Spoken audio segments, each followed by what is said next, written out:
Okay, so part four. And it's Macy's point of view again. Mackenzie was lying on her side, cradling her arm. Jeez! I heard Carson say, "Are you alright?" She nodded, but I could see tears in her eyes. "Let me see your arm," I said, shooting a gray coyote in the chest with an arrow. Not like you're murdering these coyotes. Like you're wasting all of your bullets and ammo and everything on these coyotes. I mean, you could just run. Meg and John stood watch as we gathered around Mackenzie, waiting to attack any coyotes that dared come any closer to her butthole.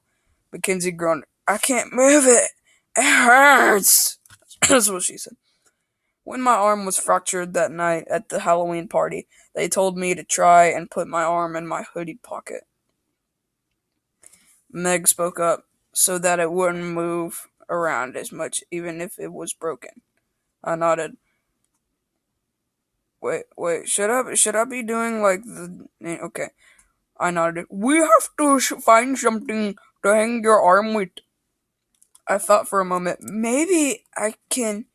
I grabbed one of Caroline's knives, ripped my shirt sleeves clean off, and quickly tied one of them around Mackenzie's arm. I took the other, looped it around the sleeve that was tied to her arm. It's made a sling by tying it around her neck. Why is he okay? "There," I said, patting her gently on the back. "There you go, Benny. You're gonna be fine. You're gonna be fine, stupid. You're gonna die, though. We all gonna die." Mm-hmm. She nodded, biting her lip. Mm-hmm.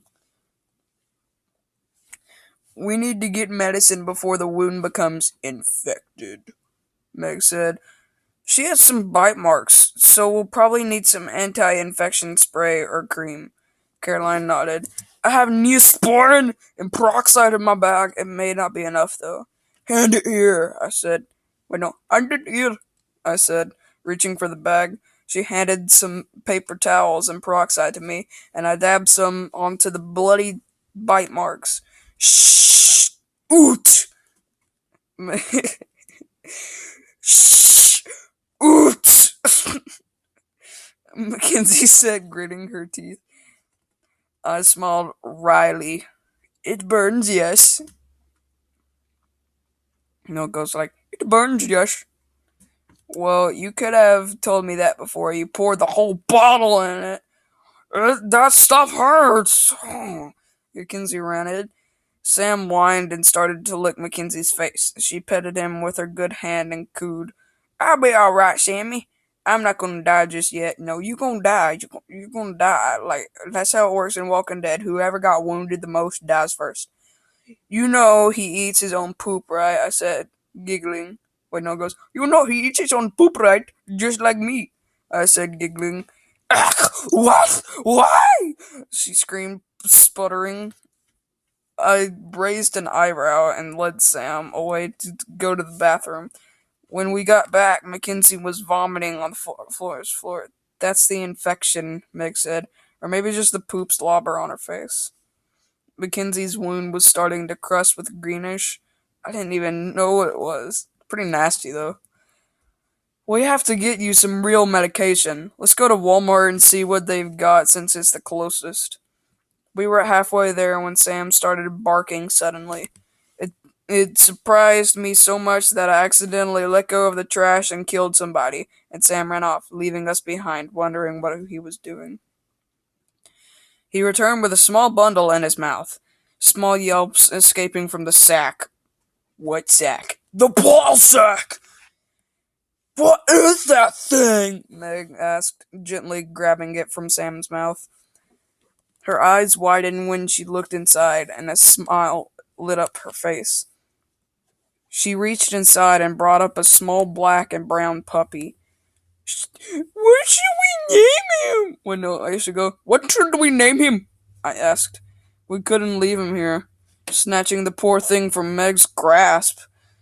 She gave John a dirty look and said, "We should name him Achilles. You know, from that Greek mythology we learned in social studies." John shrugged. "Yeah, I like it." Carson grinned and stroked Archides' velvety ears. Oh, little Archides. Hey, little guy. You're gonna kill people someday, yeah, you are. I rubbed my eyes. Carson, you can hold him for now. You buttface. My nose goes, Carson, you can hold him from now. We need to get to Walmart as fast as we can. The group nodded and we began walking again. Not much later, I heard a scream of disgust. I whipped my head around just in time to see Caroline jumping around with her tongue out, John Adam bawling with laughter. Ship it! What happened? I asked. Caroline and John Adam taking the rear, so I couldn't have seen them since I was leading. John Adam paused from his fit of laughter, wiped a tear from his eye, and said, Some birds took crap on her shoulder, and then I licked it. John went, and even Mackenzie started giggling.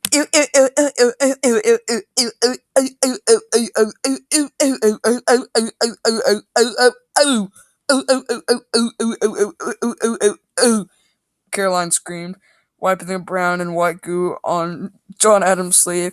Oh, dude! John Adam yelled, jumping back. Meg and I glanced at each other, smiled, and shook our heads. Come on, bird crap is not the main thing we need to worry about, Meg said. Walmart was not exactly what I thought it would be. Half of the building was burnt to the ground. I sighed, hopefully the medicine wasn't gone. I was not going to let Mackenzie die. Not on my watch. On the watch that's okay. Hey, Carson said, handing John Acades. I'll break the door open.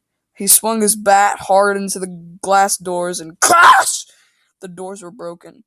The lights didn't work, obviously.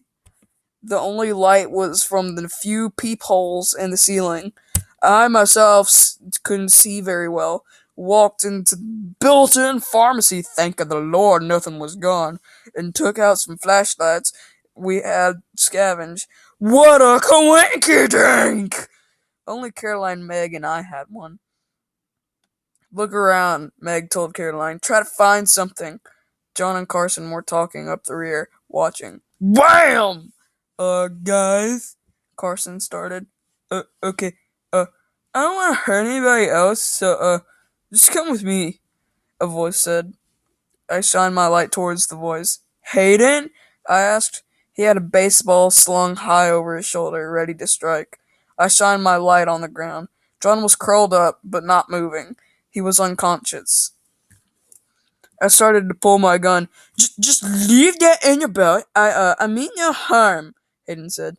I raised my gun. Of course, I was going to kill him, but he came at me or anyone. I was going to shoot him in the leg or foot. Well, you didn't really do that to any of your other friends, and I mean, you're friends with him. Okay. Everything was silent for a moment. A group staring at him. Then a voice came from the shadows. Well, look who it is. And then it ends, and I don't know at all.